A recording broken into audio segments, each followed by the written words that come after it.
Mi celoso hermano menor me miró directamente en medio de la sala del tribunal y dijo: «Prepárate para ser humillada delante de todos». Mis padres sonrieron con pura satisfacción y añadieron: «Queremos ver la cara que pones cuando fracases». Yo permanecí sentada en completo silencio en medio del abarrotado juzgado de lo mercantil de Madrid. Los reporteros locales garabateaban furiosamente, los flashes de las cámaras saltaban por todas partes. La tensión era tan densa que costaba respirar, hasta que el juez hizo una pausa. Levantó la vista e hizo una sola pregunta que dejó a mi hermano completamente mudo. Las sonrisas de mis padres se desvanecieron en un instante y su abogado comenzó a temblar mientras un secreto sobre mí salía finalmente a la luz. Yo, Mónica Montero, de 35 años, estaba sentada en el banquillo de los acusados en esta audiencia tan pública en el centro de Madrid, con las manos firmes sobre la fría superficie de madera a pesar de la adrenalina que me recorría. No se trataba de un caso de bancarrota cualquiera. Era un espectáculo que mi familia había orquestado para destruir mi reputación delante de toda la ciudad. Muchas gracias por escuchar esta historia de traición y justicia. Me encantaría saber desde dónde nos sintonizan hoy. ¿Están en su coche de camino al trabajo, en la oficina durante un descanso o relajándose en casa? Déjenlo en los comentarios para que podamos conectar y compartir estas historias juntos. Y si ya están enganchados, no olviden suscribirse al canal, darle me gusta a este vídeo y activar la campanita de notificaciones. Realmente ayuda a que estos dramas de la vida real lleguen a más personas como ustedes. Sigamos. Crucé la mirada con Teodoro en el momento en que esas palabras salieron de su boca, sintiendo como los susurros se extendían por la concurrida sala como una ola. Al otro lado del pasillo, mi familia estaba sentada en la mesa del demandante, ofreciendo su mejor actuación.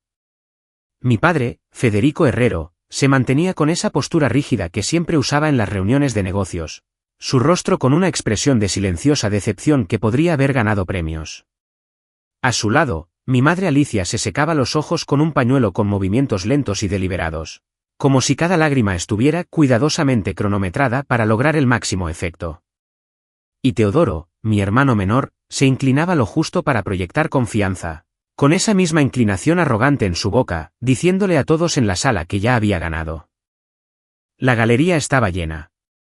Reporteros locales de El Mundo y un par de revistas de negocios llenaban las filas traseras, sus bolígrafos moviéndose rápidamente. Unas cuantas caras conocidas del círculo social del barrio de Salamanca estaban dispersas entre extraños, todos atraídos por el espectáculo de una prominente familia del sector inmobiliario aireando sus trapos sucios, en un juzgado de lo mercantil. El aire vibraba con expectación, del tipo que surge cuando la gente huele un escándalo que involucra dinero y lazos de sangre. Mi abogada, Valeria Hernández, se sentó a mi lado con calma, colocando unas carpetas sobre nuestra mesa. No parecía nerviosa. Su traje oscuro era impecable. Su expresión, concentrada, como si ya hubiera visto este tipo de espectáculo antes y supiera exactamente cómo manejarlo. El alguacil llamó al orden cuando el juez Hernán Burgos entró y tomó asiento. Tendría unos 60 y tantos años, con un rostro serio y práctico que sugería que tenía poca paciencia para el drama. La lista de casos era larga, y un contencioso familiar de bancarrota que involucraba a uno de los nombres más conocidos del sector inmobiliario de Madrid probablemente no era como quería pasar la mañana. Una vez que nos sentamos, Gregorio Calderón, su abogado, del tipo que cobraba los honorarios más altos para hacer desaparecer los problemas de clientes adinerados, se puso de pie. Se abotonó la chaqueta con un gesto ensayado y se dirigió al juez con una voz profunda y resonante. «Señoría», comenzó. «Este es un asunto familiar descorazonador. Mi cliente, Teodoro Herrero, concedió un préstamo personal de 3 millones de euros a su hermana, la deudora Mónica Montero, en un esfuerzo por rescatar a su empresa, Grupo Inmobiliario Cima, de un colapso inminente. Este dinero estaba destinado a cubrir costes críticos de desarrollo y evitar la pérdida de proyectos en curso». Hizo una pausa para crear efecto, dejando que la cifra calara. 3 millones de euros. Para la mayoría de la gente en la sala, sonaba como una fortuna. Para mi familia, era solo otra herramienta. Calderón continuó, caminando lentamente. El acuerdo era sencillo. Los fondos debían estabilizar el negocio, que se especializa en promociones de apartamentos de lujo y comerciales. Pero las pruebas demostrarán que la deudora desvió estos recursos hacia empresas de alto riesgo, excediéndose en adquisiciones especulativas de terrenos y en servicios de lujo que el mercado no podía soportar. Grupo Inmobiliario Cima se encuentra ahora en una profunda insolvencia, con contratistas sin pagar, proyectos paralizados y sin un camino realista hacia la recuperación. Un murmullo bajo se extendió por la galería. Los reporteros escribían más rápido. Sentí el peso de cada mirada en mi nuca. En la superficie, Cima había pasado por momentos difíciles, permisos retrasados, aumento de los costes de los materiales, un par de acuerdos que se vinieron abajo en un mercado a la baja. Pero también habíamos tenido éxitos. 2 torres de apartamentos de alta gama completadas en Chamberí que se vendieron en su totalidad, generando ingresos sólidos, y varios proyectos de uso mixto en desarrollo con inversores comprometidos. No era el barco que se hunde que describían. Mi madre dejó escapar un suspiro suave y perfectamente sincronizado. Mi padre le puso una mano en el brazo, la imagen del duelo comprensivo. Teodoro mantuvo sus ojos en mí, con esa mirada confiada, sin vacilar. Calderón concluyó su apertura. Solicitamos al tribunal que reconozca la validez de esta deuda, que proceda al levantamiento del velo societario si es necesario, y que conceda amparo al acreedor, que actuó por lealtad familiar solo para encontrarse con pérdidas sustanciales. La sala quedó en silencio, densa de juicio. Los titulares ya se estaban formando en las mentes de esos reporteros. La heredera de la familia Herrero dilapida la inversión de su hermano en un imperio inmobiliario fallido. El juez Burgos se ajustó las gafas y se giró hacia nuestra mesa. Señorita Hernández, ¿desea la defensa hacer una declaración de apertura? Valeria se levantó sin florituras, su voz clara y firme, cortando el aire pesado. Brevemente, señoría. La narrativa presentada es emocionalmente convincente y maneja una cifra en euros muy grande, pero carece de un elemento esencial, la veracidad. No caminó ni gesticuló dramáticamente. Simplemente se quedó allí, tranquila y directa. Demostraremos que tal préstamo nunca ocurrió. Que Grupo Inmobiliario Cima está lejos de ser la entidad en quiebra descrita, con desarrollos activos que generan ingresos y asociaciones aseguradas, y que esta petición no trata de recuperar una deuda. Se trata de algo mucho menos noble. Se sentó. Los susurros comenzaron de nuevo, esta vez más fuertes. Algunos reporteros intercambiaron miradas. La postura de mi padre se tensó una fracción. La inclinación confiada de Teodoro flaqueó por primera vez, reemplazada por una rápida mirada a Calderón. El juez examinó el expediente que tenía delante, su expresión neutra pero atenta. La verdadera lucha ni siquiera había comenzado, pero la sala ya se sentía diferente, como si el guión que mi familia había escrito estuviera a punto de dar su primer giro inesperado. Para entender por qué Teodoro estaba lo suficientemente celoso como para arrastrarme a esta batalla judicial pública, todo se remonta a esas cenas familiares en nuestra casa del barrio de Salamanca, del tipo en que el aire olía a plata pulida y carne asada, pero la conversación siempre tenía un filo más agudo. Crecimos en una de esas grandes casas en calles tranquilas bordeadas de viejos robles, donde el éxito se medía por lo bien que mantenías el nombre de la familia en los círculos inmobiliarios de Madrid. Mi padre dirigía la división de propiedades comerciales del Grupo Herrero, manejando grandes arrendamientos de oficinas y centros comerciales para el dinero de varias generaciones. Era un trabajo estable y predecible, dar la mano en el club, cerrar tratos jugando al golf, mantener la cartera creciendo sin demasiado riesgo. Teodoro encajaba perfectamente en ese mundo desde una edad temprana. Tenía el encanto, la sonrisa fácil, la habilidad de recordar nombres y hacer que la gente se sintiera importante. Todos asumían que un día él tomaría el relevo, el heredero natural que continuaría el legado. Yo era diferente. Mientras Teodoro socializaba con los socios de papá, yo estudiaba las tendencias del mercado, los informes de desarrollo urbano y las revistas de diseño de lujo. Veía una oportunidad en los proyectos residenciales de alta gama, apartamentos con servicios en la azotea, edificios de uso mixto que combinaban vida y comercio de maneras que la vieja guardia aún no había adoptado. Para mí, no era una apuesta. Era el futuro de Madrid a medida que la ciudad seguía creciendo. Una tarde de domingo destaca claramente. Estábamos en la larga mesa del comedor, las copas de cristal reflejando la luz de la lámpara de araña. Había preparado una presentación sencilla en mi portátil, proyecciones para una torre de apartamentos de lujo en Chamberí, dirigida a jóvenes profesionales que se mudaban a la zona. Hablé sobre el interés en las preventas, los plazos de construcción, los posibles rendimientos que superaban los arrendamientos comerciales tradicionales. Cuando terminé, el silencio se alargó lo suficiente como para resultar incómodo. Mi padre dejó el tenedor y me miró con esa mezcla familiar de diversión y desdén.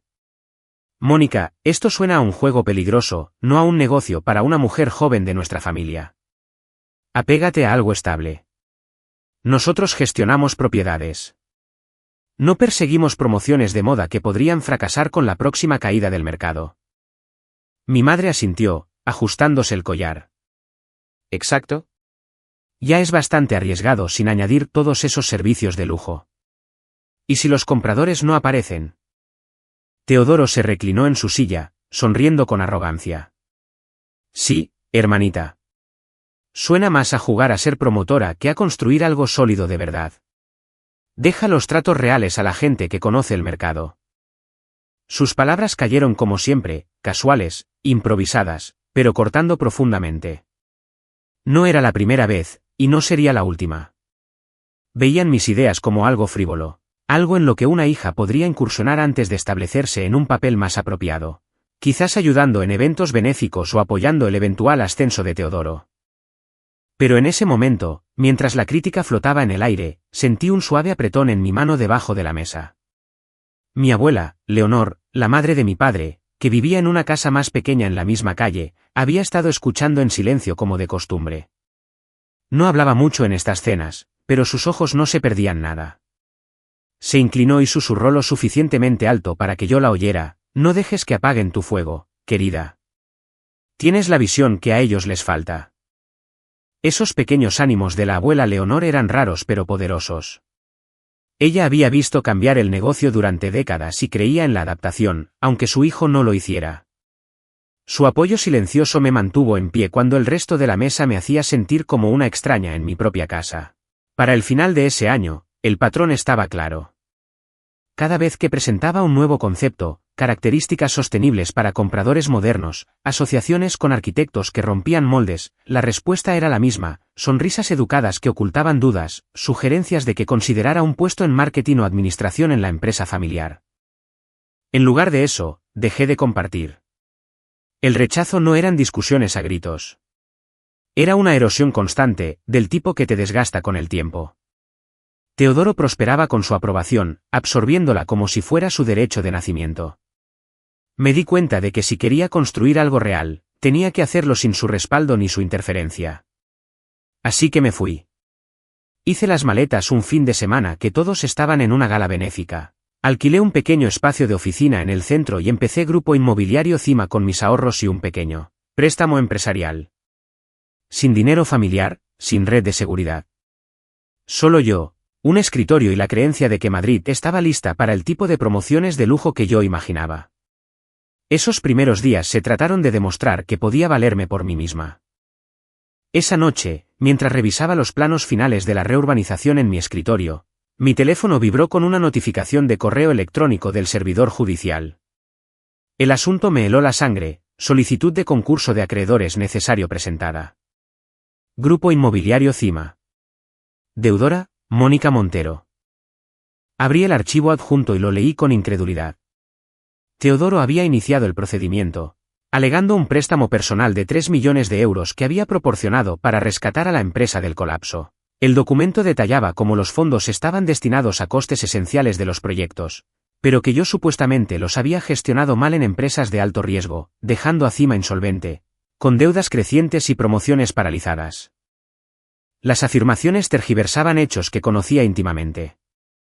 Exageraban las facturas impagadas al incluir gastos proyectados como pasivos inmediatos. Ignoraban las ventas cerradas de las torres completadas que habían generado millones en los últimos trimestres. Era una imagen de fracaso cuidadosamente elaborada, diseñada para forzar la intervención judicial antes de que pudiera responder. Inmediatamente reenvié la solicitud a Valeria Hernández. Respondió en minutos: tenemos que reunirnos mañana por la mañana. Trae todos los resúmenes financieros que tengas. Al día siguiente, llegué temprano a su bufete, con la petición impresa y anotada en mi carpeta. La sala de conferencias de Valeria tenía vistas al centro de Madrid, pero el paisaje no hizo nada para calmar el nudo en mi estómago. Extendimos los documentos sobre la mesa, extractos bancarios, informes de inversores, estados financieros auditados, libros de proyectos. Ella revisó la petición metódicamente, su bolígrafo marcando las inconsistencias. La supuesta fecha del préstamo coincide con tu posición de caja más fuerte, gracias a los cierres de Chamberí. Ningún ingreso coincide con la cantidad, y el acuerdo adjunto. Le faltan cláusulas estándar sobre garantías o devengo de intereses. Para 3 millones entre hermanos, es sospechosamente informal. Profundizamos más. La petición citaba disputas específicas con proveedores y retrasos en permisos que no eran de conocimiento público. Cifras extraídas directamente de previsiones internas que yo solo había compartido con el personal directivo. Este nivel de detalle no proviene de una investigación externa, señaló Valeria. Alguien con acceso los está ayudando. Borja Hernando volvió a mi mente. Había estado involucrado en la coordinación de esas mismas previsiones para las presentaciones a la Junta. Sus recientes preguntas sobre los fondos de contingencia ahora parecían menos inocentes. Trazamos la estrategia de defensa paso a paso. Primero, recopilar pruebas exhaustivas de solvencia, balances actuales que mostraran reservas saludables, flujos de ingresos de preventas activas, cartas de financiación comprometidas de socios. Segundo, exigir la presentación de pruebas de su parte. Solicitar las cuentas personales y empresariales de Teodoro para encontrar cualquier rastro de la transferencia. Valeria esbozó los plazos. Presentaremos una petición de desestimación temprana, destacando la ausencia de una deuda verificable. Adjuntaremos resúmenes forenses que no muestren transacciones coincidentes. Si no pueden presentar pruebas del préstamo, el caso se desmorona. Discutimos los riesgos. Un procedimiento prolongado podría asustar a los inversores, retrasar permisos, dañar las relaciones con los contratistas. Pero apresurarse a llegar a un acuerdo validaría su narrativa. Luchamos de forma limpia y dura, dijo Valeria. Exponemos las lagunas, los forzamos a probar lo que afirman. Por la tarde, teníamos un plan claro. Recopilar declaraciones juradas de socios clave que confirmaran que no hubo participación familiar en la financiación. Preparar informes de expertos que desglosaran el flujo de caja. Revisar cada comunicación en busca de cualquier cosa que pudiera ser tergiversada. De vuelta en el coche, la sospecha sobre la ayuda interna se hizo más fuerte. La precisión de la petición parecía demasiado dirigida. ¿De qué otra manera podría Teodoro conocer cifras exactas de borradores aún no finalizados? Las preguntas persistieron mientras entraba en el garaje de la oficina. Las respuestas llegarían, pero primero teníamos que construir un escudo inquebrantable. El verdadero trabajo acababa de empezar. Los días siguientes transcurrieron bajo una constante presión de tiempo y reuniones a puerta cerrada encima. Mantuve mi rutina lo más normal posible en la superficie, llegando temprano, liderando las reuniones diarias, revisando las fotos de las obras de los contratistas. Pero por dentro, observaba a todos con una nueva intensidad. La oficina siempre se había sentido como un segundo hogar, un lugar donde el equipo compartía café y celebraba hitos. Ahora, cargaba con una tensión silenciosa. La gente levantaba la vista cuando yo pasaba. Las conversaciones se detenían una fracción de segundo demasiado. Los rumores de la demanda se habían extendido y nadie sabía muy bien qué decir. Borja se sentaba en su lugar habitual cerca de la ventana, gestionando los cronogramas en sus 2 monitores. Había sido fiable desde el primer día, siempre el primero en ofrecerse voluntario para informes adicionales, rápido con soluciones cuando surgían retrasos. Por eso los pequeños cambios llamaron mi atención. Empezó a hacer más preguntas sobre los fondos de reserva para la fase de reurbanización, cosas que normalmente no necesitaría para su función. Imprimía más documentos de lo habitual, llevándolos él solo a la fotocopiadora. Comencé a seguirlo discretamente. Guardé copias de los correos electrónicos que envió solicitando proyecciones detalladas de flujo de caja, anoté las marcas de tiempo cuando accedía a las unidades compartidas a altas horas de la noche. El asistente de Valeria ayudó a extraer registros anónimos que mostraban actividad inusual en archivos relacionados con la licitación de la asociación con la ciudad. El peso se hacía más grande cada día. Los proveedores llamaban para comprobar el estado de los pagos, preocupados por los rumores del sector. Los socios enviaban correos electrónicos pidiendo actualizaciones sobre la estabilidad. Yo respondía con tranquilas garantías mientras mi mente repasaba los peores escenarios. El sueño se convirtió en fragmentos, con pensamientos que giraban en torno a quién y por qué. Para confirmarlo sin revelar mis cartas, introduje un detalle plausible pero falso durante una llamada de dirección. Mencioné que estaba preparando documentos de contingencia para los activos de la reurbanización, incluyendo un almacenamiento externo en una nueva instalación que habíamos asegurado en Andalucía. Sonaba como una gestión de riesgos estándar. Nada alarmante, solo una planificación prudente a la luz del ruido legal. El grupo lo aceptó sin objeciones. Se tomaron notas. El tema pasó a las actualizaciones de permisos. 48 horas después, Valeria llamó. Acaban de presentar una moción de emergencia para la protección de activos. Lee el párrafo 7. Abrí el archivo adjunto. Allí estaba. Era una solicitud para impedir la retirada o transferencia de materiales críticos del proyecto a la instalación de Andalucía, pendiente de revisión judicial. Las palabras cayeron como un jarro de agua fría. Esa frase exacta había salido de mi boca en la llamada. Ningún registro público mencionaba Andalucía. Solo las personas en esa llamada lo sabían. Valeria y yo lo revisamos inmediatamente. El momento lo confirma todo, dijo.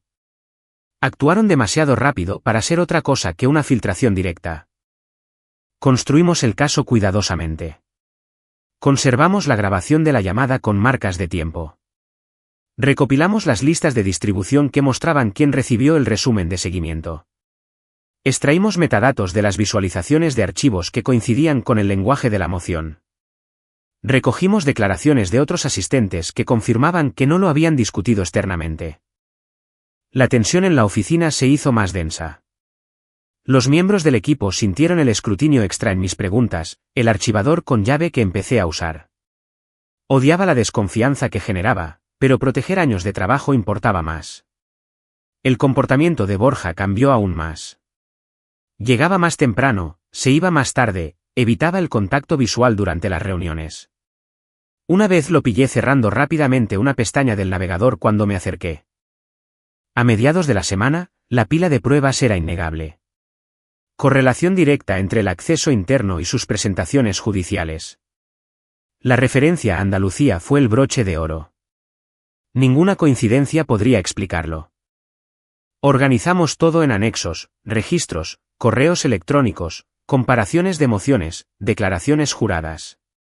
Valeria preparó documentos adicionales para introducir el patrón sin mostrar todas las cartas todavía. La audiencia se acercaba, la presión alcanzaba su punto máximo, pero por primera vez, las pruebas se sentían sólidas en mis manos. Las piezas habían encajado. La mañana de la audiencia, el sol de Madrid caía con dureza mientras entraba en el abarrotado juzgado.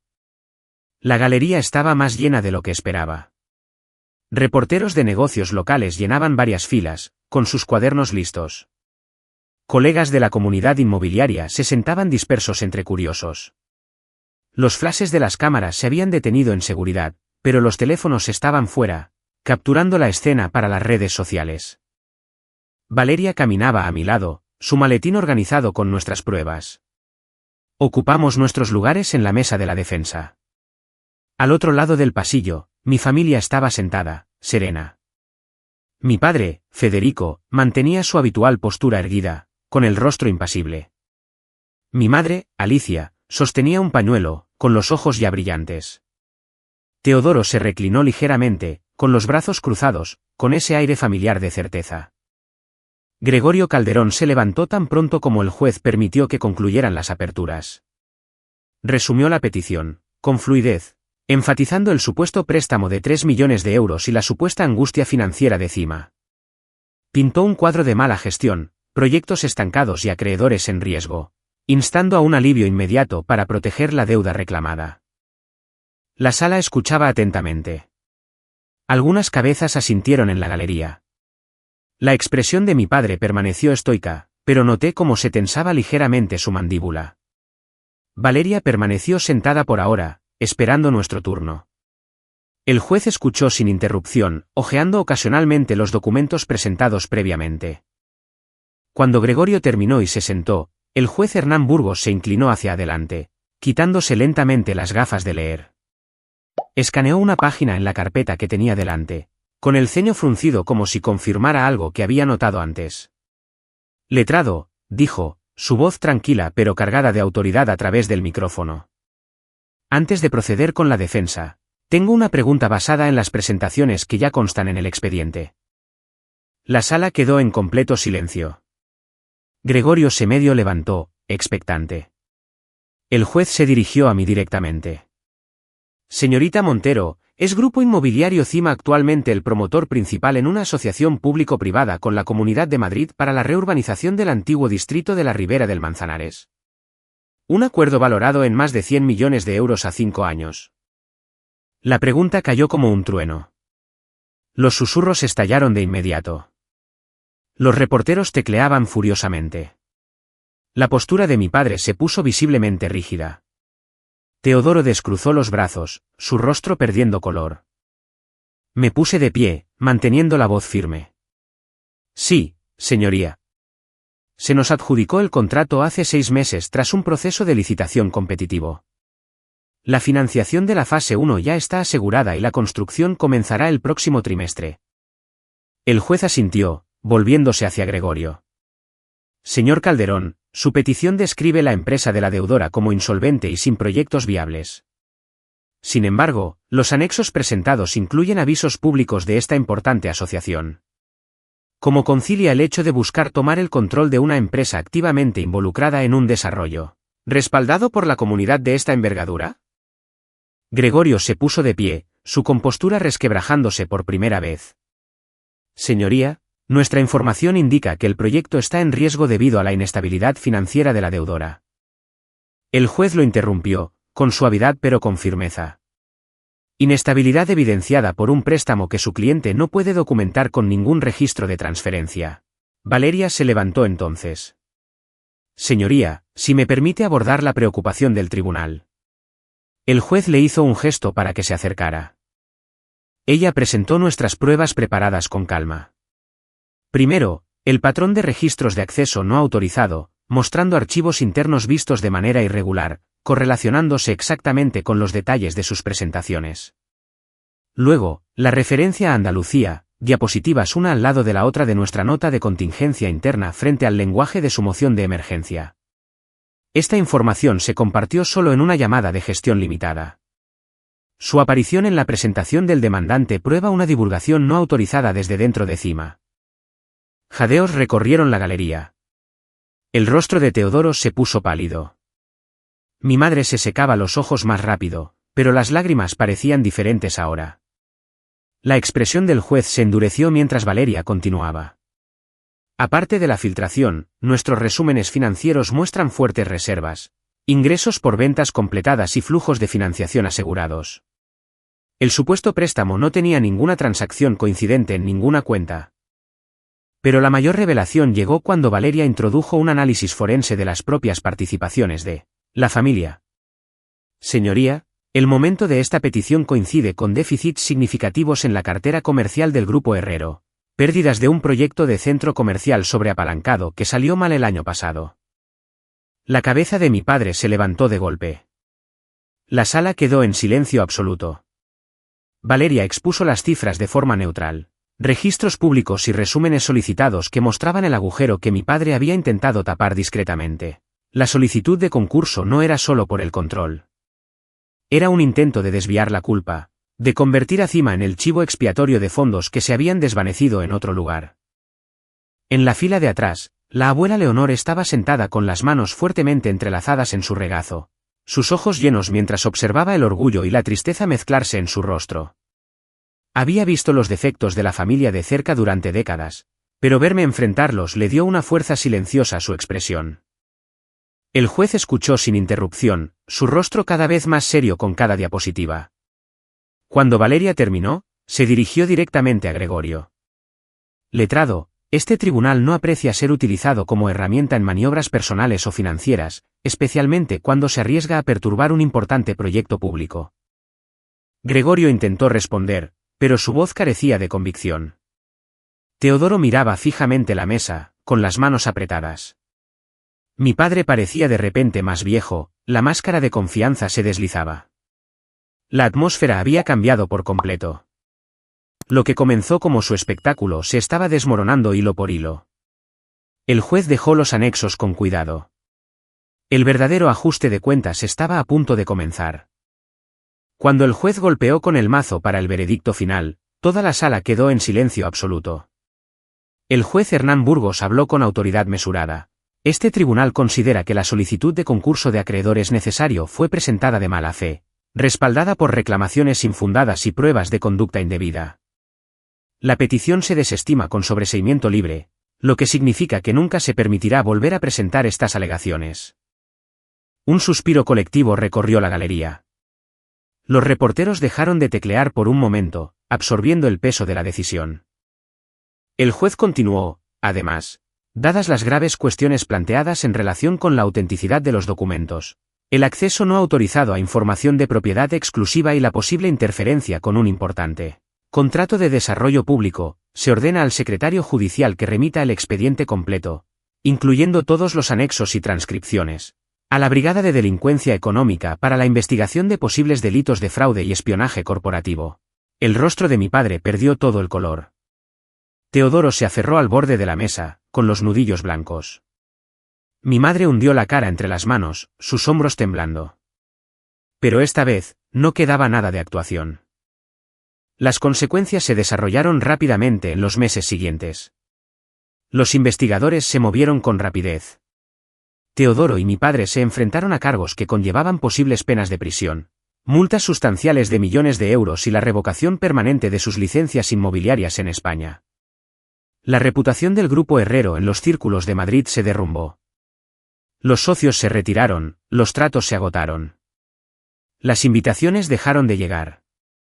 Lo que había sido un nombre prominente en los negocios locales se convirtió en sinónimo de escándalo. Lo observé desde la distancia, ya no formando parte de ese mundo. Fuera del juzgado ese día, el duro sol se sentía diferente, purificador de alguna manera.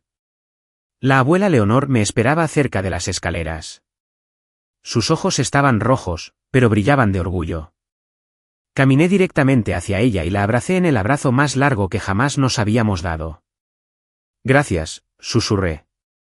Fuiste la única que creyó en mí cuando más importaba. Ella me abrazó más fuerte. Siempre supe que eras especial, cariño. Hoy les has demostrado a todos que estaban equivocados. Nos quedamos allí un buen rato, el ruido de los reporteros que se iban desvaneciéndose a nuestro alrededor. Más tarde esa semana, tomé la decisión final. No más contacto con mis padres o Teodoro. Sin explicaciones, sin segundas oportunidades. La traición había sido demasiado completa, demasiado calculada. Cambié de número, actualicé los protocolos de seguridad en la oficina y me centré en el futuro. Con las ganancias del contrato de reurbanización de Madrid, ahora totalmente protegido y avanzando, establecí la Fundación Justicia Familiar Herrero. No se trataba de mantener el nombre por gloria. Se trataba de convertirlo en algo significativo. La Fundación ofrece becas para jóvenes de situaciones familiares difíciles, asesoramiento legal gratuito para aquellos que enfrentan un trato injusto en casa, y apoyo de vivienda temporal para adolescentes que necesitan un lugar seguro para reconstruir sus vidas. Quería ayudar a los chicos que crecieron sintiéndose como extraños en sus propias familias, los que fueron despreciados o desfavorecidos. Aquellos que necesitaban que alguien les dijera, tus ideas importan. Puedes construir tu propio camino. La codicia y los celos pueden destrozar incluso a las familias más ricas desde dentro. Lo vi de primera mano, como la búsqueda de control y encubrimiento destruyó la poca conexión que quedaba. Pero el dolor no tiene por qué ser el final. Elegí tomar el mío y convertirlo en esperanza para otros. Dándoles las herramientas que desearía haber tenido antes, recursos, orientación, una oportunidad de mantenerse firmes sin mirar atrás. Ese es el legado que construyo ahora. Un proyecto, una vida apoyada a la vez.